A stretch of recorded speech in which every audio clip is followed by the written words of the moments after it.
हर्षवर्धन पाटील यांच्या पत्राची मुख्यमंत्र्यांनी दखल घेतली आहे। वरिष्ठ पातळीवर नेत्यांमध्ये चर्चा होणार असल्याची माहिती आहे, तर दोन्ही बाजूच्या नेत्यांना समज दिली जाणार असल्याचं कळत आहे।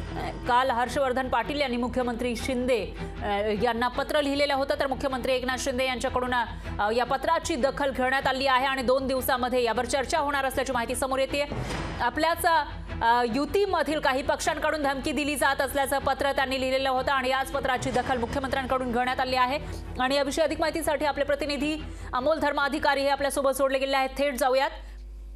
अमोल, काय सांगाल? हर्षवर्धन पाटील यांनी एक पत्र लिहिलं होतं मुख्यमंत्र्यांना आणि त्या पत्राची दखल आता घेतलेली आहे आणि त्याविषयी दोन्ही पक्षातील जे नेते आहेत त्यांना समज दिला जाणार असल्याचं कळतंय। काय अपडेट्स आहेत याविषयी?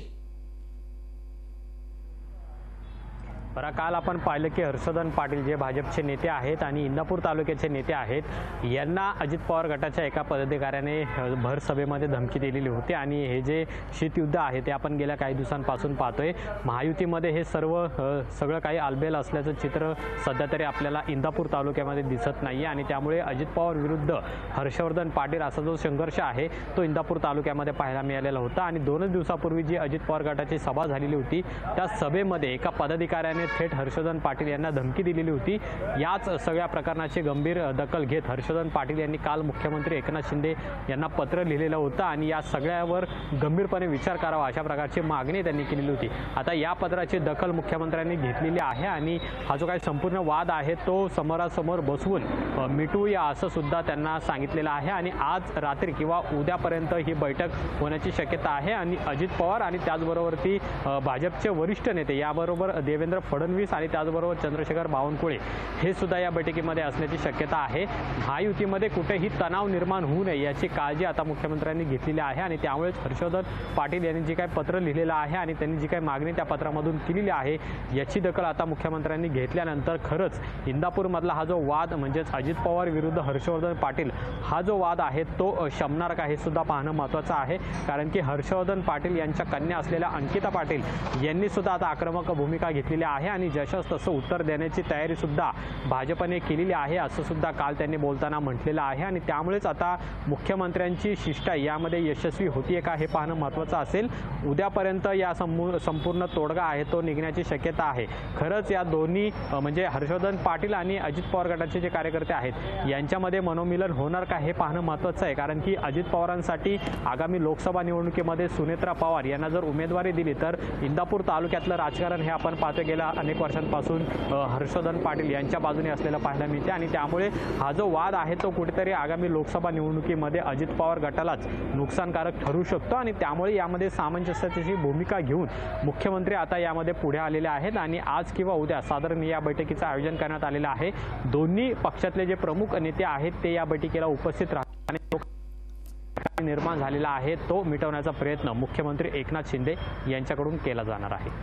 निश्चितच अमोल, प्रयत्न केला जाणार आहे आणि त्याला आता कितपत यश येणार ते बघावं लागेल, कशा पद्धतीने प्रयत्न होतात तेही बघावं लागेल। मात्र एक प्रश्न आहे तो म्हणजे अजितदादा आणि हर्षवर्धन पाटील यांच्यामध्ये एक शीतयुद्ध होतं असंही बोललं जातं। त्या पार्श्वभूमीवर जेव्हा अजितदादा गटातील हे जे नेते आहेत ते उघडपणे धमकी देताना दिसत आहेत, त्यामुळे अजितदादांकडून याची दखल घेण्यात आली आहे का किंवा त्यांची याविषयी काही प्रतिक्रिया आली आहे का? खरं तर कालच हा सगळा प्रकार समोर आलेला आहे आणि त्यामुळे अद्याप अजित पवारांनी तरी याबाबतची कोणतीही प्रतिक्रिया दिलेली नाहीये। पण अजित पवार गटाचे जे पुणेचे जिल्हाध्यक्ष आहेत प्रदीप गारटकर यांनी सुद्धा यावरती सामंजस्याची भूमिका घेऊ आणि समोरासमोर बसून हा वाद आहे तो मिटवू अशा प्रकारची भूमिका त्यांनी घेतलेली आहे। पण स्वतः अजित पवार यांची नेमकी आता याबाबतची भूमिका काय आहे हे पाहणं महत्त्वाचं आहे। कारण की इंदापूरमध्ये जी अजित पवार गटाची सभा झालेली होती त्या सभेमध्ये जे इंदापूरचे तालुका प्रमुख आहे यांनीच थेट भाषणादरम्यान हर्षवर्धन पाटील यांना धमकी दिलेली होती आणि शिवीगाळही केलेली होती। त्यामुळे हर्षवर्धन पाटील आणि त्यांचे जे कार्यकर्ते आहेत ते संतप्त झालेले आहेत। अजित पवार यांच्या विरोधात त्यांनी सुद्धा दंड थोपटलेले आहेत। पण आगामी लोकसभा निवडणुका आहेत यामध्ये अजित पवार गटाला आता सर्वच पक्षांची मदत ही लागणार आहे आणि खास करून इंदापूर तालुक्यामध्ये मोठी जी मतांची पेटी आहे ती सुद्धा अजित पवार यांना हवी आहे। त्यामुळे हा वाद नेमका आता कुठपर्यंत जातो किंवा अजित पवार स्वतः यामध्ये दखल घेऊन संबंधित पदाधिकाऱ्याला समज देतात का हे पाहणं महत्त्वाचं आहे। पण दोघांमधला जो वाद आहे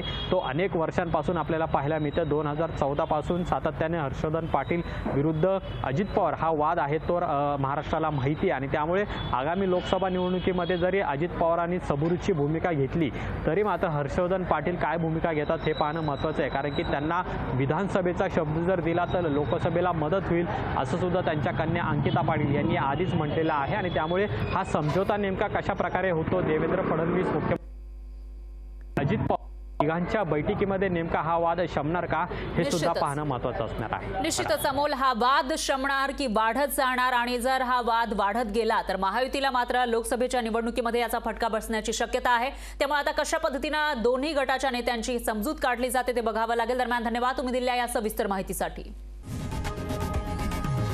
लोकशाही मराठी ऐका, पहा, जागरूक रहा।